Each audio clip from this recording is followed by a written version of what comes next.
we do I got a hot topic for y'all. Black gatekeeping. Let's talk about it today on the Half of This Show. This camera on me?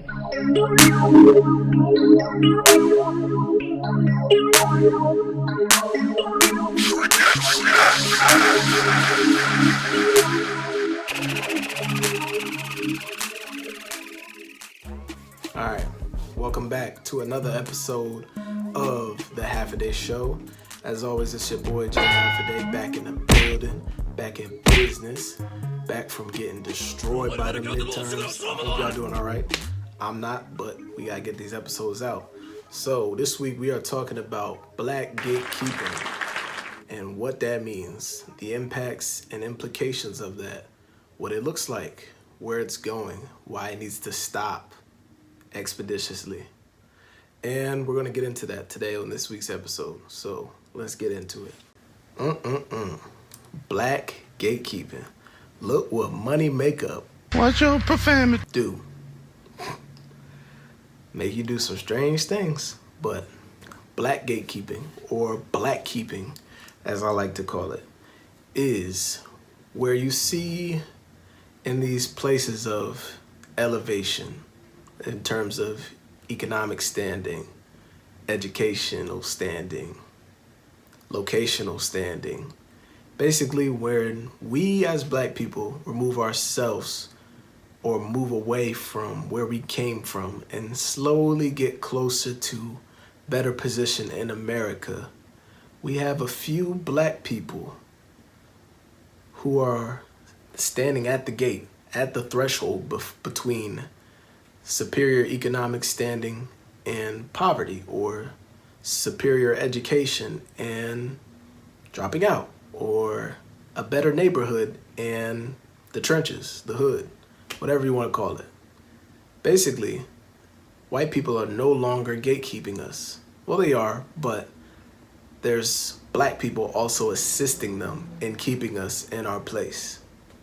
Some of y'all do not want to hear this, but a lot of your favorites are black keepers, black gatekeepers, and they do not want to see you escape wherever you are at. They don't want you to get out your neighborhood. They do not want you to elevate your education. They do not want you to put certain politicians in power that might actually help us out. They are there to ensure that the way life is currently continues to be that way. And before I get to black gatekeeping, I need to explain a very important way of thought within politics really briefly. So with this upcoming election, we are always faced with the unfathomable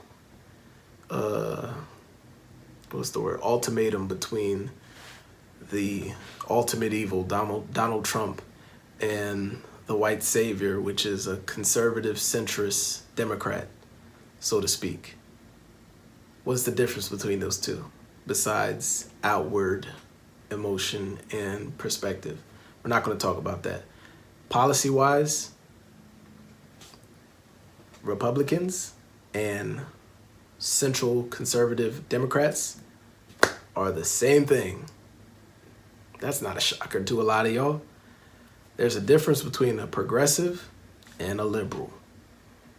A progressive can come from either side, I believe, as long as they are doing things and pushing policies that are for the people and to remove certain long-standing institutions that restrict and prevent us from elevating as a people. That's a progressive. The typical Democrat, which is the ticket we have to vote for this election. I'm not playing with y'all. We're not voting for Kanye. We're not writing in anybody else. We're not voting third party this election. We are wholeheartedly voting for Vice President Biden and Kamala Harris. That is our ticket. We'll get the orange man out of office this round. But this next election, I guarantee you, we are not settling again. The centrist and the Republican are maybe... I wish I had a diagram. Yeah, imagine my head is the middle. This is the centrist, this is the Republican. Them cats are right next to each other. Their policies are the same. They're protecting the same people, the wealthy. They might just show it in a different way. We needed aggressive and extreme progressive policies for this election, and we're not going to get them. Centrist Democrats are going to uphold the same institutions that have always prevented minorities from excelling in this country. We wanted police abolition, police reform. We're not getting that. We just elected 2 super cops to office. I'm speaking in the future term because they're going to get elected. They're going to win the election if y'all do what you're supposed to do. If we all vote on one accord and don't fall into the booby traps laid by these black gatekeepers and these celebrities, more power to it. But they're one and the same. They're not going to aggressively attack the wealthy class because they are the wealthy class. They're not going to reduce some of these policies that are detrimental to their own standing as politicians, as agents of the law. They're not going to do that because it benefits them to do that, to keep those things in play. They're not going to do anything that is pervasive? No. The word look. They're not going to do anything that is in direct conflict with the people who fund their campaigns. These white men are dangerous.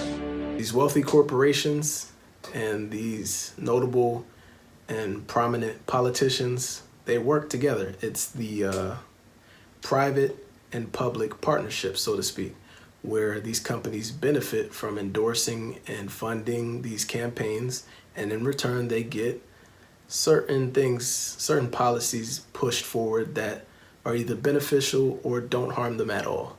It's the way that we can see these super capitalists thriving in the middle of a pandemic. We're not going to talk about that this episode, though. I just wanted to lay some foundational groundwork for where I'm going with black gatekeeping. So, if we have our idea of black keeping in mind, the traditional gatekeeper is usually the liberal that is right next to us, the one that appears to be for us, but is really not doing anything for us. Black people have voted majority Democrat for the last 30 years. And where are we? Police brutality is at the same place that it was, if not more, than where we were with Rodney King in the 90s. Economic standing, we are just a tad bit better on average regarding what we make in gross financial income. If you look at our neighborhoods where we live, our school districts, they're the same exact thing. I personally had to read textbooks from my cousins and my aunts. Like, nothing has changed in the 30 years of us voting for Democrats. But now is not the time to challenge that tradition. Next election, absolutely. But this one, 45 has to get out of office. He's not the greatest evil of all time, but I don't think that he's going to do much for us as a people this election. He had 4 years and he didn't do anything, so we're not going to give him another 4. And the same principle will apply to Biden-Harris when they get elected. They don't do anything this 4 years, I guarantee you it's going to be chaos, because like, people are fed up of the same crap that politicians keep feeding us. That older generation is not doing anything for us. It's time for aggressive, progressive policies and politicians who are for the people. We cannot have any more career politicians who are just there to maintain white society. We need people for the people. So let's get to black gatekeeping.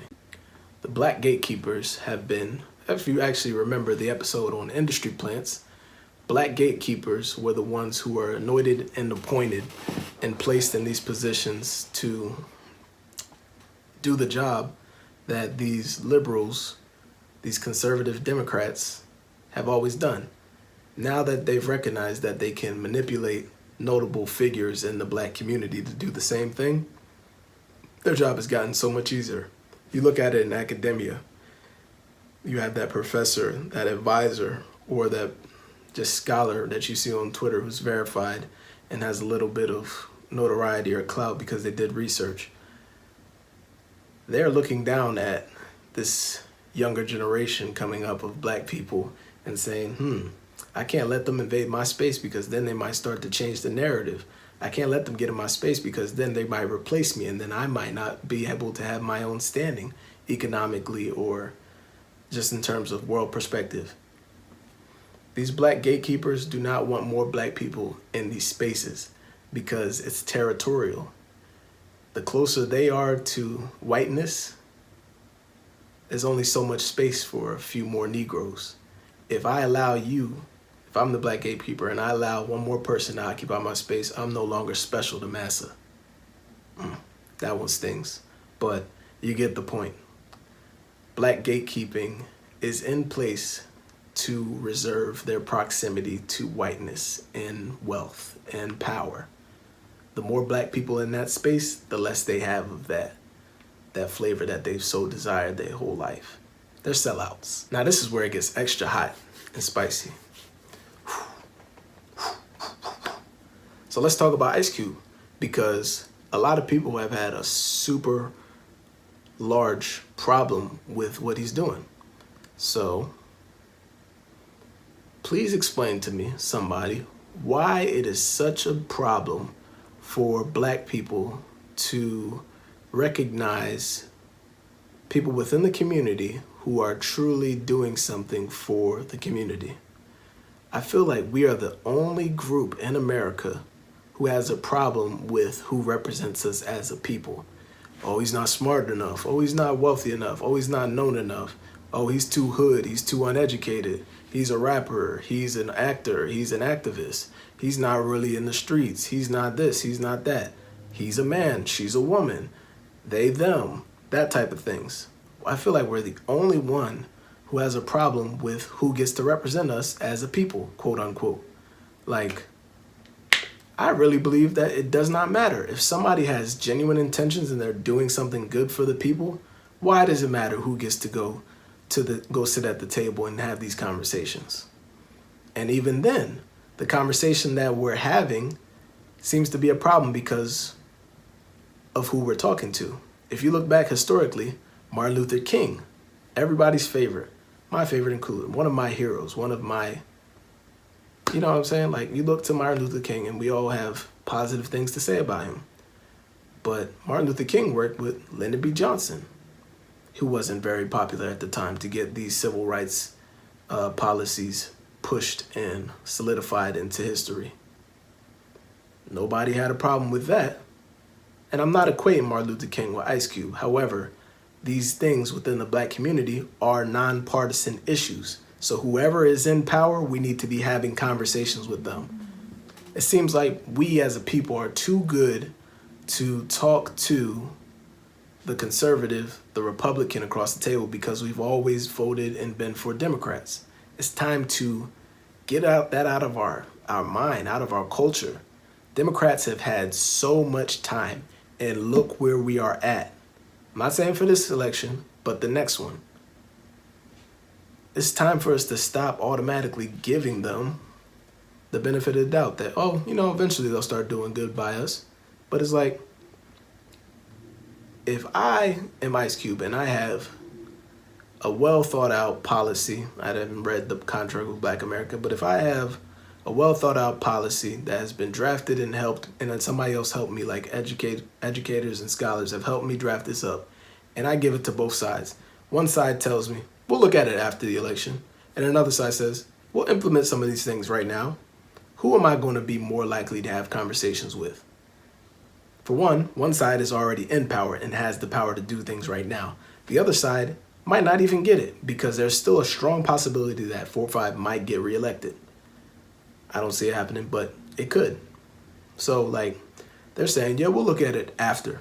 Like, you guys are that proud that y'all can't even look at something offered by somebody that might be beneficial to black people just because of who it is that's saying it.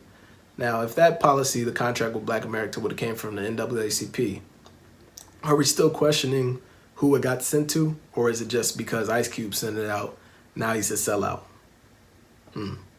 I found a series of tweets, and I'm going to show them in a minute, but I found it very hilarious that this tweet actually came about.